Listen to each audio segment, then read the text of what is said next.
Steelers fans, I get it. You don't want Mason Rudolph to be your starting quarterback. You really don't want him to be your starting quarterback. You think, how can the Steelers hope to compete if he is your starting quarterback? Let me tell you something about what's going on with the Pittsburgh Steelers. Mason Rudolph's not guaranteed to be the starting quarterback by any means. But if he is, there's one way this team can still be competitive with him on the roster. And I know that some of you might be thinking that's crazy talk, but there's some interesting numbers, statistics, and context that would be applied to the situation that might change your tone about how you look forward at a 2022 Steelers season with either Mason Rudolph or an equivalent rookie or veteran quarterback that the Steelers sign in free agency. I'm Chris Carter, the Locked On Steelers podcast. Joining me today will be Josh Taylor of KDKA TV. We'll be talking about that aspect, the historical references that are important here, and also how it really could be possible the Steelers are building something that will allow for at least 1 year of Mason Rudolph. It's going to be a fun show. Let's get into it.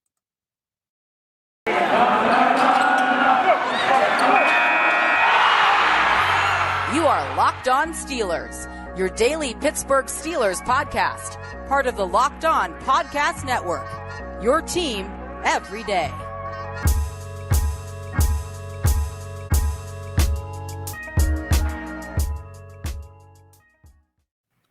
Welcome to the Locked On Steelers podcast. I'm your host, Chris Carter, bringing you your daily dose of all things of the Pittsburgh Steelers. As always, you can find this show on Apple, Spotify, Google Podcasts, Odyssey, and YouTube. Hit the like button on this video if you're watching it on YouTube. Hit the subscribe button to our YouTube channel to get all of our daily content. Remember, you can help this show out even more by giving us a 5-star review with a positive comment on Apple Podcasts. Doing so, both of those gets you a shout at the end of the show. We thank you for making us your first listen every day. Joining me today is our recurring guest, our guy that we love all the time, Josh Taylor of KDK TV. 93.7 The Fan, all things that he's famous for. Josh, how you doing? I'm good, man. It's another dad day for me. Just little man's taking a nap right now. Got done making my brunch for the day, so I'm kind of just enjoying the moment for the time being. You posted the cutest picture of your son where he flipped all that food on his face, and he just had to look like, well, that happened. And yeah, mom made a rookie mistake. She was feeding him, and she turned her back for 1 second to go get something, and she left the bowl too close. And he got into it. So yeah, that was a rookie mom mistake. It was adorable. I couldn't help but laugh when I saw that picture because I think everyone our parents have a baby picture of us doing that at some point in time in our lives. It's so cool because it's part of the journey for me. That's kind of why I do it. I mean, I know some people are kind of leery about putting their kids on social media. For me and my wife particularly, it was an interesting journey to get to this point because we had been trying for a while to conceive and had our issues, but thankfully, and we're blessed to say that it happened for us. So now this is part of our appreciation of the journey, if nothing else, is to give other people hope, like, hey, this can happen for you too. Just stay positive, lean in your support system, and just try to enjoy the ride as much as you can. Absolutely. You can follow all of that great adorable content and wholesome content at Josh Taylor HD on Twitter. He does a great job there. But Josh, let's talk about some Steelers football. Now, I talked about this briefly with Tony Serino yesterday on the show, talking more about Kevin Colbert's words and what was going on. I did a little bit West too, but I want to talk to you more about Mason Rudolph because Kevin Colbert didn't say that Mason Rudolph was bona fide the Steelers starting quarterback next year. What he said was, if the season were to start today at 5-4-1 as a starter, he would be our guy. But he didn't say that they're locked into him or anything like that, and that caused all sorts of panic around the world. You saw Ryan Clark say that they're not the same Pittsburgh Steelers that I know or fans love if they go into next season with Mason Rudolph at the quarterback position. And I'm just like, man, like these are some strong takes here. But Josh, I look at, I look at the Steelers and how they're building, and we've talked about this before. The Steelers of 2022, at least that team, they're a team that has a lot of needs on both sides of the ball. The offensive line needs to be reformed. The defense needs to be added to. They need to get this defense. Whoever the quarterback is going to be of the future, they need to get this defense back to being a top tier unit. They have, if they don't go and get an expensive quarterback, they will have the salary caps salary cap to do that.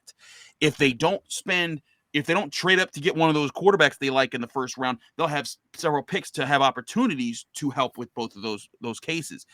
This is why we're saying that Mason Rudolph could be a starter. And, Kevin Colbert said, hey, we're bringing in 4 QBs, Mason, Dwayne. And it's like, and if you've been listening to this podcast or watching this podcast for months, I've been saying this since like November. The best case that I think for the Steelers that they have is Mason, Dwayne, a rookie, and a vet. And you bring those 4 guys in, and you're looking at a good camp competition, and not a guarantee for Rudolph, but a situation he would have the inside track being the experienced guy. But Josh, my whole point here is this isn't some death knell to the organization if Rudolph is just a bridge quarterback for a year. Am I off base in saying that? No, and I need people to learn the difference between a choice and a lack of options. Like when Kevin Colbert said if the season started today, he would be our guy, is because he's pretty much the only guy under contract right now. Yeah.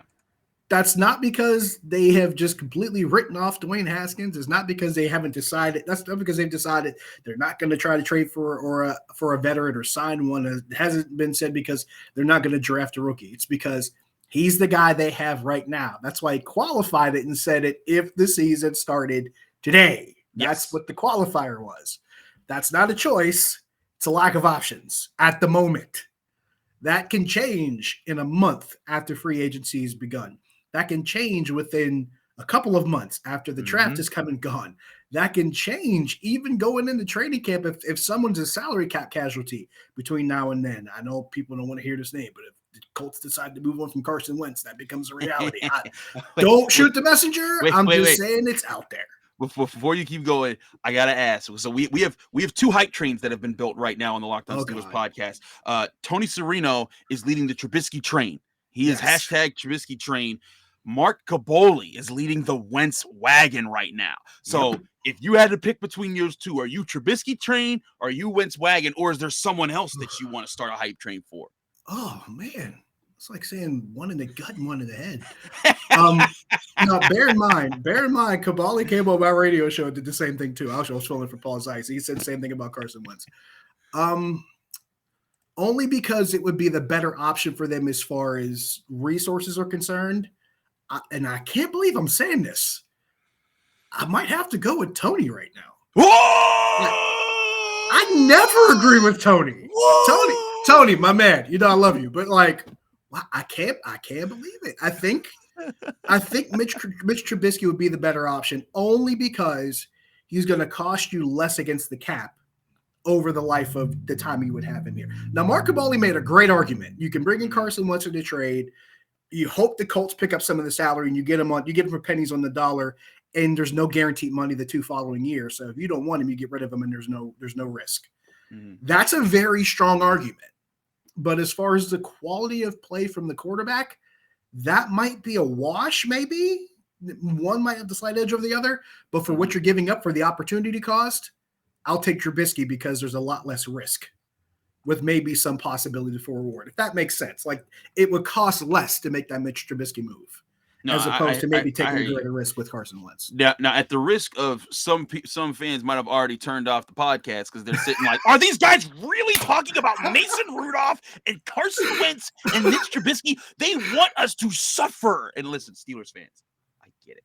I hear you. We're not saying that these are the definitive guys, but the reason we're talking about this is because the way the Steelers are built right now, the way that the players that they have that are under contract and look to be part of the core that they're putting together, and the salary cap openings that they have, and the things they need to do, there is an opportunity to make the Steelers at one of the NFL's premier teams and perennial threats again in short order. Now, the short order might not mean 2022, but it might mean 2023 or 2024.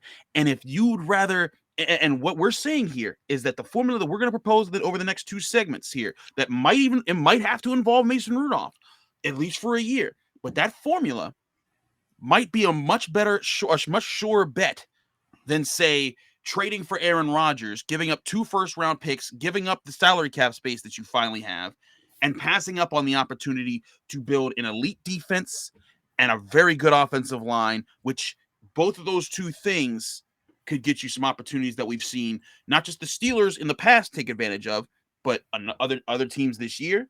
and other teams in the past of the NFL. I want to talk to more to Josh about that in the coming segments. We got a lot to talk about today because it's going to be a fun show. But first, I got to talk to you guys about betonline.net. With football season over, basketball season is full steam ahead with both pro and college hoops well underway. From all the latest odds, totals, player performance props to where the next fired coach is going to land, betonline.net is the #1 spot for all your sports betting needs. BetOnline reigns the best spot for all your sports scores, podcasts, and news this season. And it's not just basketball. BetOnline.net is your source for hockey, boxing, and UFC odds right down to Olympic coverage and information. Head to the website today and use your mobile device to learn more about the trends in action at BetOnline, where the game starts.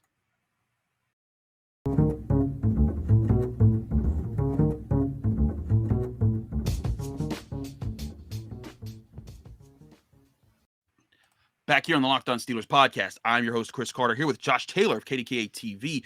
We're talking more about why the Steelers could survive with a Mason Rudolph in the build there. Also, just want to give you guys a shout out / a heads up, or a recommendation here. If you enjoy this show and you enjoy conversations about maybe more NFL teams, we have the Locked On NFL podcast available for you on the same platforms: Apple, Spotify, Google Podcasts, Odyssey, and YouTube. We could really use your support by going to the YouTube page of Locked On NFL, subscribing there, and there you won't just get Steelers talk, you'll get all the NFL talk, and that'll include me. We have different hosts all throughout the week, Monday through Friday. I host with your boy Q, the host of Locked On Raiders, every Friday. So if you want to check me out there, you can do as well. But also we bring on guests for every show throughout the week. So sometimes I'll be on a Monday or a Tuesday or a Wednesday, pending on the day and if the Steelers are our main topic that day. And we also have several experts that come out with their own clips, and guys, former NFL players that come out and give their information there. So it's a great channel to subscribe to. Go to the Locked On NFL YouTube page, subscribe, and check out our videos there as well. Now, Josh, back to the topic at hand with the Pittsburgh Steelers and with Mason Rudolph. Again, we're not here to say that Mason Rudolph is the answer. He's not the guy, but the Steelers might not need the guy right now. Exactly. Get your woo-saw out, fans, because that's what Josh is doing in the background. But the Steelers might not need the guy right away. Eventually, you do want the guy. I'm not saying the Steelers can just live with, mediocre to bad quarterbacks for the rest of eternity. That's just not what I'm saying here. What I am saying, though, is if you had to choose between putting a good quarterback on a roster that has a bad offensive line and basically the same roster as last year, with less chances to improve because you didn't spend your salary cap on filling those spots, and you probably gave up draft picks to get that quarterback. Would you rather have that option with that new veteran quarterback's very limited window of probably the next 3 to 4 years? If you're talking Aaron Rodgers, you're probably talking 1 or 2 years. Would you rather have that, or would you rather do what you did in the early 2000s in setting up the run that you had with Ben Roethlisberger in his early years by making a really good offensive line? Even though some people might think, well, the 2008 team had a bad offensive line, but that 2005 team had a very good offensive line, a great offensive line, to even say, led by Alan Faneca, Jeff Hardings, and those guys. But that team had an offensive line, it had a ground game, and it had an elite defense. And that's what we're saying the Steelers could do right now. They could put that together if they focus on that, but it means sacrificing the quarterback spot for at least a year. Now, you mentioned 2008, 2005. Mm-hmm. I'll take it back even further. Let's go back to 2001. Okay. Let's go back to that team, because the 2001 team had a lot of stuff you mentioned. Really good offensive line. Yep. Really good defense. That was 3rd in league in points allowed, and #1 in total defense. They were also #1 against the run. That defense was. That 2001 defense was really good. Really good running game. They were #1 in the league in rushing. They were number 2 in rushing touchdowns, and they were 3rd in total yards. That offense had a Hall of Famer at running back in Jerome Bettis. That was a really good offense. That team got to the AFC Championship game. Now you can make the case that they played against New England and a bunch of things didn't go their way, and you want to throw the Spygate stuff in there if you want to, and if you want to go down that rabbit hole, by all means do so. That's not the route I'm trying to go. The route I'm trying to take is that team had a lot of things in place, and we're talking 2001. They didn't put a team together to get back to the AFC Championship game again until 2005. What was the difference between the two? The second time around, they had a quarterback. Now, granted, they had a couple playmakers on defense too. because that team 2 years later also drafted Ike Taylor and Troy Polamalu in the same draft. That's worth mentioning. But then the year after that, they got the quarterback. But they had a lot of things already in place. So this team got to the doorstep. They didn't necessarily get across the finish line, but they got to the threshold. And if you can get to the threshold, sometimes anything can happen. And I say that because the 2001 Steelers got to the threshold. But I can think of at least 9 other teams that got to the Super Bowl and got across the finish line with all those things in place that we talked about. Really good defense, good, not great, not Hall of Fame caliber quarterback, but good, capable quarterback that didn't screw it up. 9 teams have done that in the last 40 years. So we're talking about a little bit more than 20% of the time when the Super Bowl is played, a team has won it that had a good defense and good, but maybe not great, not Hall of Fame caliber quarterback. Those 9 teams, and descending order from the most recent. I'm not counting this past season because it just happened, and the discussion around Matthew Stafford may change in the next couple of years because the Rams have a pretty good roster in place. The 2017 Eagles, the 2012 Ravens, the 2002 with Joe Flacco, the 2002 Tampa Bay Buccaneers, which, by the way, Mike Tomlin was the secondary coach on that team. I might get back to that team in a minute. The 2000 Ravens, the 91 Washington Redskins at the time, the 1990 Giants, Washington again in 87, the Bears in 85. People tend to leave that team out because we look at the defense and the offense, it was okay. But the defense drove the bus on that team. Washington in 82 being the oldest one of that group. Now, you break all these things down, and what do those 9 teams have in common? Chris, you and I have had this discussion a lot about this 2021 team, about the one thing they had going for them is that they had a positive turnover margin, and they were good at holding teams under 20 points a game. And they did that in 10 of the 17 regular season games they played last season. So those 9 teams, I start crunching some numbers. I'm like, I wonder if there's a trend here. I wonder if there's a theme. Of those 9 teams, 8 of them were in the top 6 in the league in scoring defense. Wow. The only one that wasn't was the 2012 Ravens. They were 12th. Then I looked at turnover margin. Of those 9 teams, 8 of them had positive turnover margins.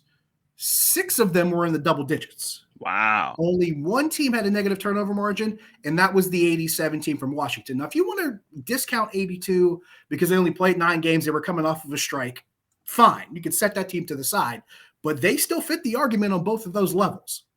So then we started talking about the record. We were talking about the Steelers when they held teams to 20 points or less and had a positive turnover margin. We had that discussion, right, regarding last season. Well, here were the records when those 9 teams did the exact same thing.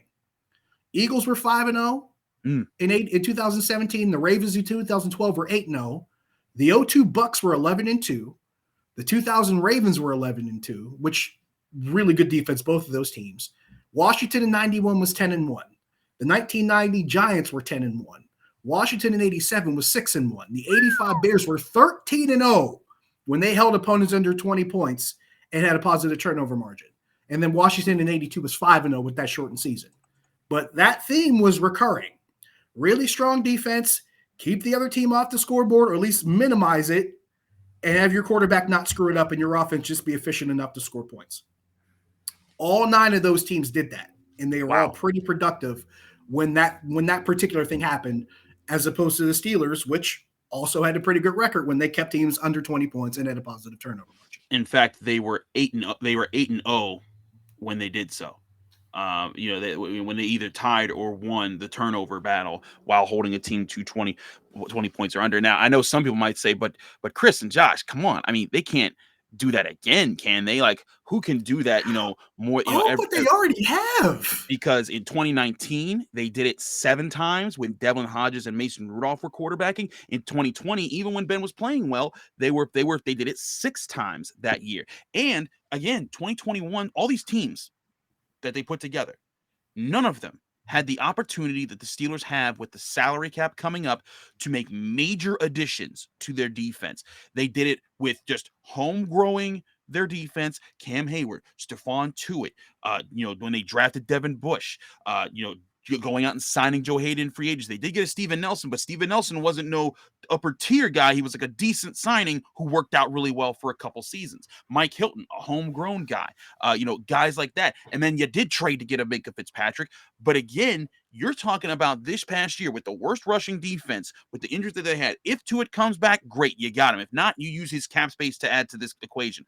But you have an opportunity to go get a top-tier cornerback to replace Joe Hayden and Ahkello Witherspoon, and maybe even bring back one of them to add to that. You have an opportunity to go get another linebacker to pair with Devin Bush to have a better linebacker pair. You have an opportunity, if Stephon Tuitt's not coming back, use some of that money, get a defensive tackle, even if it's for just a year, or get one in the draft that can apply right now. You have lots of space to make those kind of moves, to actually be and commit to being that defense instead of kind of gradually working your way into it like they have for the past 20 years, because that's just what they've had to do when you have a quarterback on your payroll. And to augment what you're saying, you talk about the homegrown guys on those defenses. It still put them in position.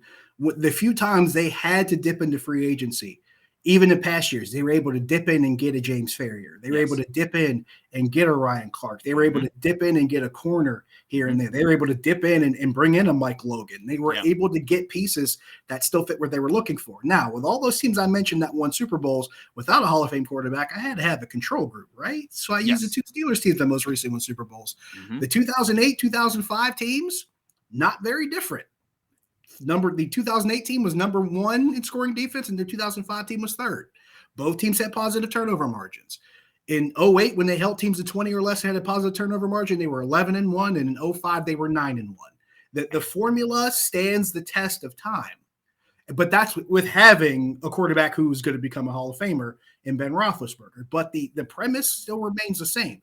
If you can keep teams off the scoreboard and still control the football and take care of it, and score points consistently enough, you can win football games. It's how they became a playoff team last season. But now, if you can upgrade that defense, like you mentioned, refortify the defensive line to what it should have been this past season without two of your starters injured, refortify that offensive line so you can control the ground game more, which, by the way, controlling the ground game with the ball, what does it do? It keeps the ball out of the other team's hands and gives them less opportunity to score. Possession's 9/10 of the law, especially in football.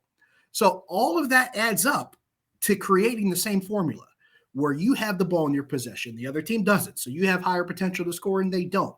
You're keeping them off the scoreboard, and you're putting yourself in better position to win football games. Are we saying that it's the end all? No. But if you're going to be successful as a team that doesn't have a Hall of Fame caliber quarterback, or a quarterback at least in the discussion, if you can get competent quarterback play, and by competent, I mean a quarterback that just doesn't screw it up, you're in a much better position than people think you are. And you used a great example. San Francisco got to the doorstep. I think Tennessee shot themselves in the foot against Cincinnati, because Tennessee probably should have been on the doorstep. They were the number one seed in the AFC, and they didn't have Derrick Henry for half the season. But they were still able to do it. So it does play into it. I want to save that part for the third segment, because I do think that, because you talked about history. Let's talk about contemporaries. Let's look at things that, let's talk about teams this year, because somebody can say a legitimate argument. Hey, Josh, Chris, come on, man. You're talking about the 87, Redskins. Like, who cares about that team? That era is bygone. You can't win with great defense anymore. There's a few more teams that can. That show you that you can. We'll talk about that in the third segment right here on the Locked On Steelers podcast. Stay with us. We'll be right back.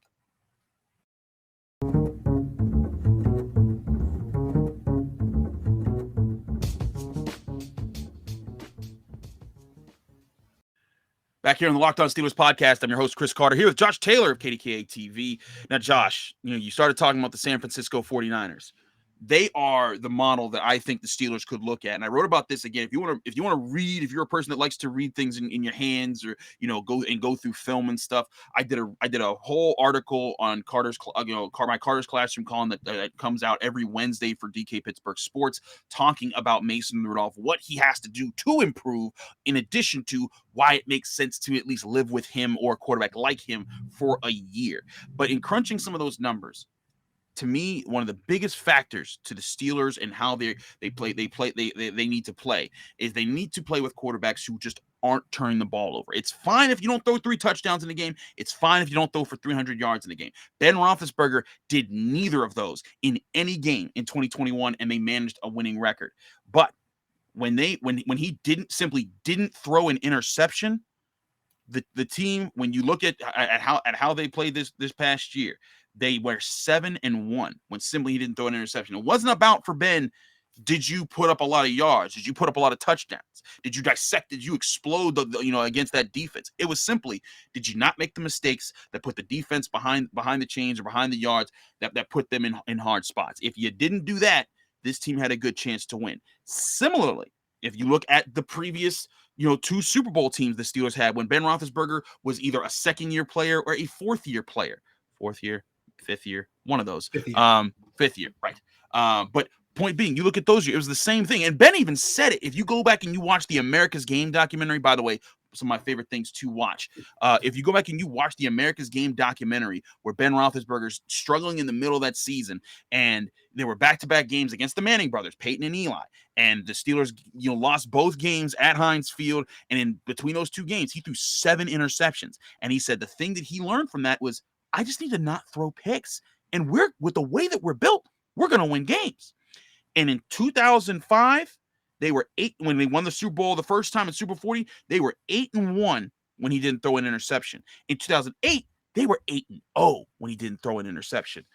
That to me shows you, it shows you like, hey, there's a track record for, you don't need superstardom at quarterback. Because here's the thing, Ben was a Hall of Famer, but I'd argue that he wasn't at his most eliteness in those years. He was a clutch quarterback for sure. He came through in those big moments, but he wasn't the dissect you, light you up for 5 touchdowns type of quarterback until a few years later after that. But you look at that's a formula that can be replicated now. And I brought this up in my Carter's Classroom column. Jimmy Garoppolo. He never threw for 3 touchdowns in a single game this past season on their way to the Niners, making it to the NFC Championship game and coming 3 points shy of beating the Los Angeles Rams. He threw 4 games over 300 yards passing. But in those games, they were 2-2. Wasn't really a determining factor for how they won games. But you know what was a returning factor when it comes to stats? They were, hold on, I want to make sure I'm not lying here and give you guys the wrong stats, but they were 7-0 when Jimmy Garoppolo simply didn't throw an interception. That's all we're saying Mason Rudolph or whoever does start for the Steelers has to be. You don't have to get 3 touchdowns a game. You don't got to light them up all over the yard. Just don't make the key mistakes and take what's right there in front of you. And this team could be competitive. I'll take your stats. I'll see your numbers that you had for, I think it was just what the past couple examples that you had. Yes. I'll take you to the last 3 full seasons of Ben Roethlisberger's career. The last 3 full seasons of Ben Roethlisberger's career, when he threw an interception, the Steelers were 12-12-1. When he didn't, they were 18-4. Stark contrast. That's what we're talking about. We're talking about the difference between Hall of Fame caliber and being compared to Mason Rudolph. That's the difference. And if you want to, try to categorize it, but that's the difference. Like, not turning the ball over makes a big difference and helps your team win. Or if you turn it over, lose football games. Why did Tennessee lose to Cincinnati in the playoffs? Because they turned it over at the absolute wrong time. Yep. Why did San Francisco eventually end up losing? Because they turned it over at the wrong time and they failed to secure a takeaway at the absolute wrong time. It counts to get takeaways and keep the other team from getting them. And that's what kept San Francisco out of the Super Bowl. It stands to reason that there is a lot behind this when we're talking about securing the football and making sure you're not turning it over, but also taking it back from the other team when you have the opportunity to. And this is the time where I remind people that 2019 defense was the best in the league at taking the football from the other team. So that's another thing that comes into play, especially considering the fact the guy who was hired that year to be the secondary coach, guess what? He's a defensive coordinator now.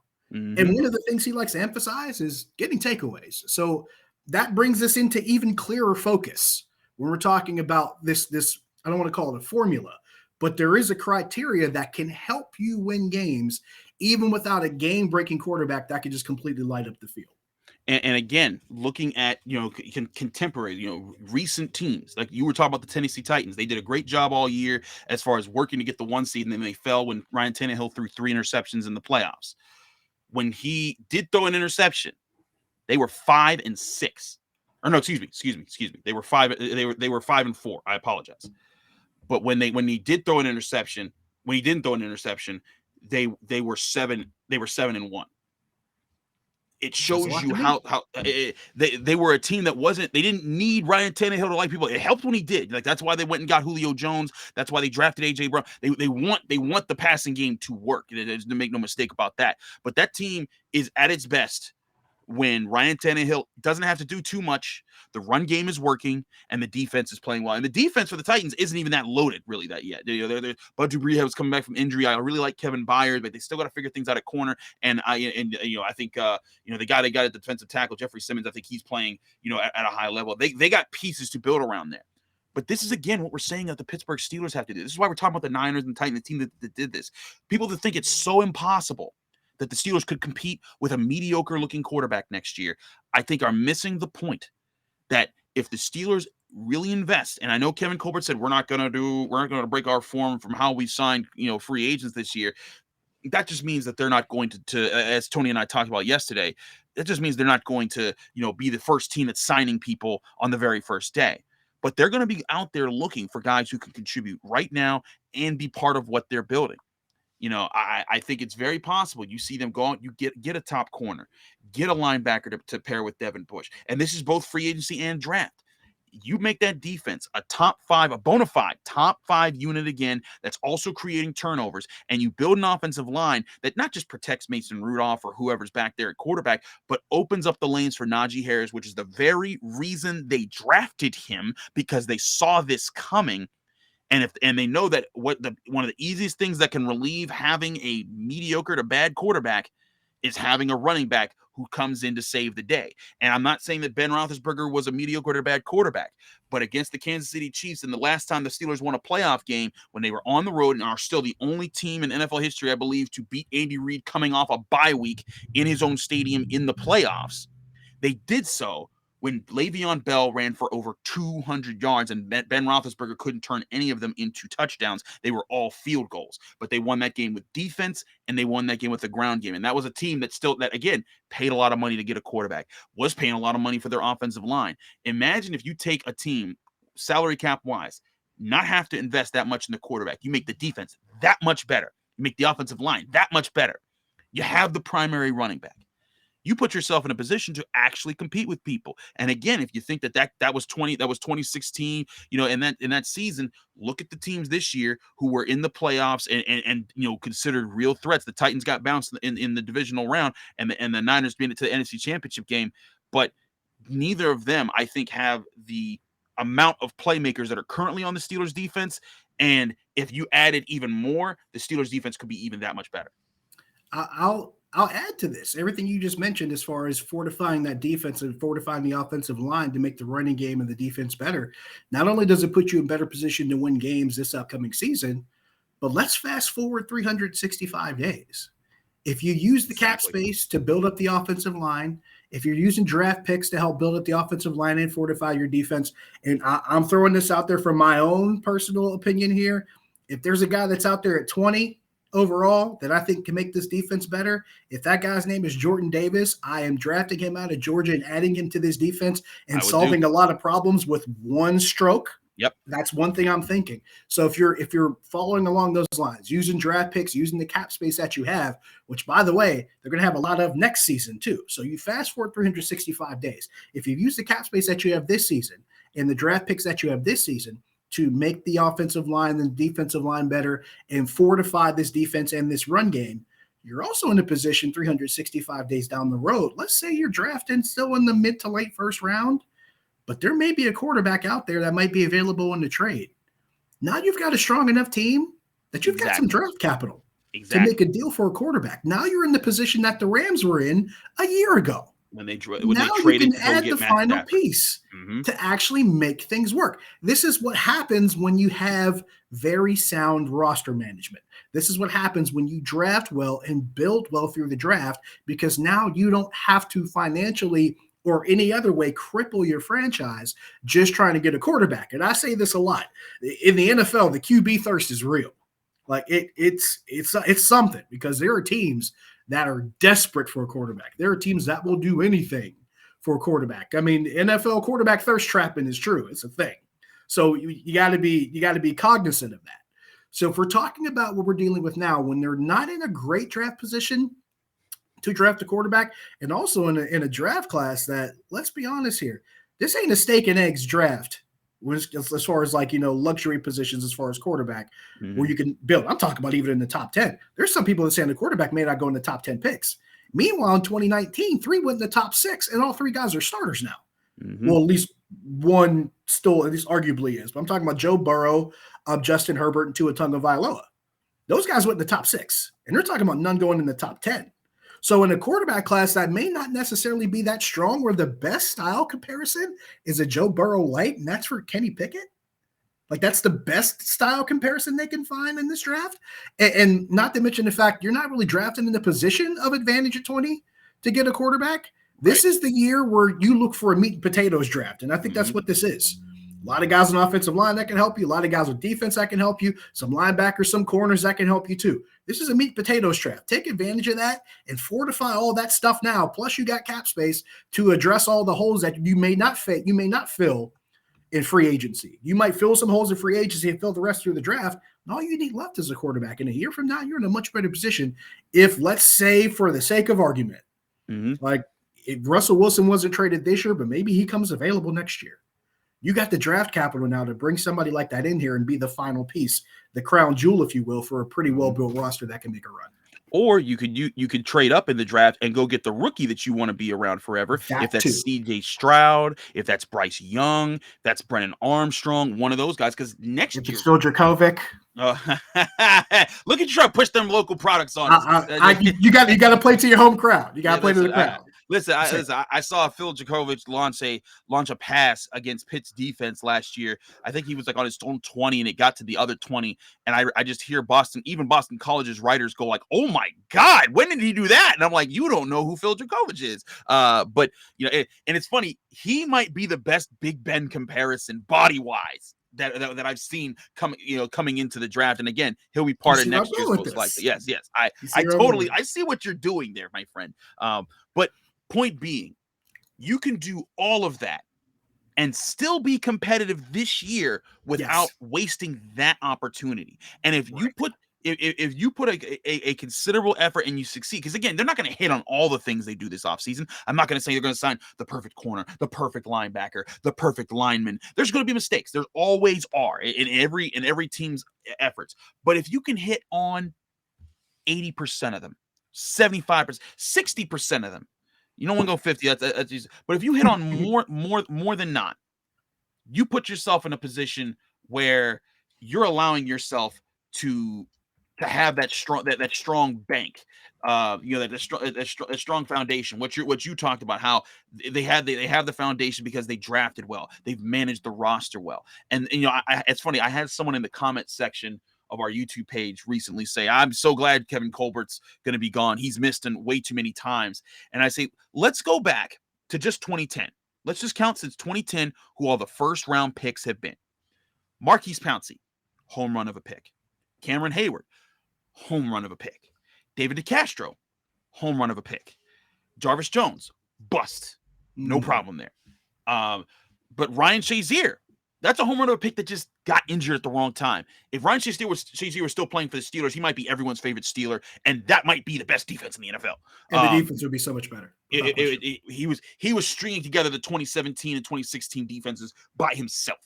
He was the playmaker on those teams. Exactly. 2015, not a home run in Bud Dupree, but I'd say a double.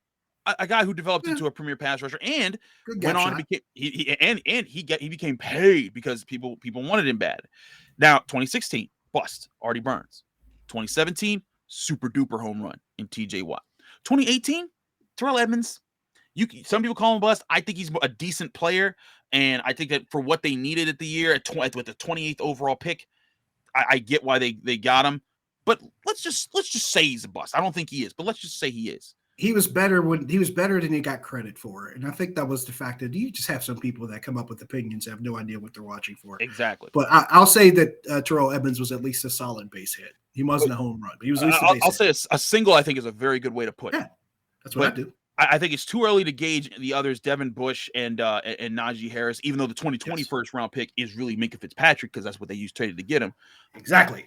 You got, so in those picks, you got what, 6 home runs in Pouncey, DeCastro, Heyward, Shazier, Watt, and Minkah. 6 home runs to 2 busts, a double and a single. It's a pretty doggone good batting average for Kevin That's Colbert. a good decade. It's a damn good decade. And so I would trust that front office that still has Kevin Colbert, and I think the successor for his job is already there in Brandon Hunt. I would trust that brain trust to say, hey, you're going to do well in this offseason and hit on the important moves this year when we give you more capital than you've ever had in your history here to make free agent moves, to make the defense you want and make the offensive line you want, and you'll have those draft picks. And then next year, if it is Brandon Hunt at GM, you get to figure out who the quarterback is for the future. And the free agency moves should make it a little bit easier to figure out what you're going to do in the draft. Absolutely. It kind of narrows down that scope, because when you're picking at 20, you're left at the mercy of the board, first of all. Mm-hmm. That's because usually you start to see the quality of player begin to drop right before or right after the 20th pick, as far as guys that are first round picks and guys that probably could go in the second round, but there's nowhere else for that team to go. So that's you're really there at the cusp, if you will. So if we're talking about that situation, what they do in free agency will not only make it easier for them to figure out what they're going to do in the draft, it kind of makes it easier for us to figure out what they might do in the draft. So that's a thing too, because if we see them maybe shore up the defensive line or shore up the offensive line with some of that free agent cap space, or maybe even sign a corner or maybe even a safety, now we know where that first round pick is, because it's probably going to be with the one that they didn't address. So let's say they go offensive line, corner, and safety in free agency. Well, that might leave defensive line as a possibility, and maybe that gives my wish pick at Jordan Davis at 20. Or if they go defensive line, safety and offensive line, well, maybe that leaves a corner that's available that might be a pretty good first-round pick. And there's a lot of good corners in this draft. It should help you at least. It may not help you exactly pinpoint what they're going to do, but it'll at least, do a lot more as far as process of elimination to help you figure out what they could do and how they can make this team better with that 20th overall pick. One thing that I always argue every year when people are talking about, the Steelers can't get who they really want at the pick that they have. You always have, every draft class has different hits that you can make, different guys that will contribute to your team. It is your job as a front office to make it work with the different position groups that you think might fall to you. Now, I'm going to talk more in depth with Jenna Harner about this tomorrow, because we're pretty much out of time here. But I want to point out that if the Steelers keep their pick at 20, if they don't trade back, they don't even need to trade up. You're talking about, say, 2 or 3 teams draft a quarterback. Okay, 2 or 3 teams are out of the equation there. You're going to have at least 3 edge rushers, and Thibodeau, Hutchinson, and Karlaftis off the board as well. So now you're talking 6 of those picks done. You're going to talk about Derek Stingley Jr. and Andrew Booth Jr. off the board. Kyle Hamilton off the board. Safeties and cornerbacks. That's 9 picks that are off the board. Offensive tackles, Ike Mekwonu, Evan O'Neal. I can see those guys flying off the board, and maybe even Charles Kloss. Now you're talking about 12 picks off the board. So offensive tackles are gone. Maybe Jordan Davis is gone. Maybe Chris Olave is gone. But you start getting down to, okay, who's going to be available, and then you start getting to the range of you'd have a shot at a guard like Kenyon Green. You'd still have a shot at a Tyler Linderbaum, even if he's gone. But eventually, someone in that caliber that you're going to be like, ooh, if only we could get that guy, will fall to you in that position. And maybe it'll be a quarterback. Maybe it'll be a cornerback. Maybe it'll be an offensive tackle. Maybe it'll be a guard, center, linebacker. Devin Lloyd's another guy that I think could be in that range of, if people just keep passing on him, maybe he'll fall low enough, and then he becomes your linebacker you pair with Devin Bush. That puts you in a really, really good spot to get one of those guys at 20, which I think the Steelers can do. And again, Josh, we're just talking about team building so that this guy can learn what it's like to be around these other guys. I think the Steelers have a core of good young leaders in Minkah and TJ, and older leaders like Cam. This could be a really good opportunity for the Steelers to set a brand new tone going into the rest of this decade. I love how you mention it, because I heard people say that this team lacked leadership, and I'm going, you know Cam Heyward's been here a decade, right? Right. That's a guy who sets the tone from the moment he walks in the room. That was just always puzzling to me.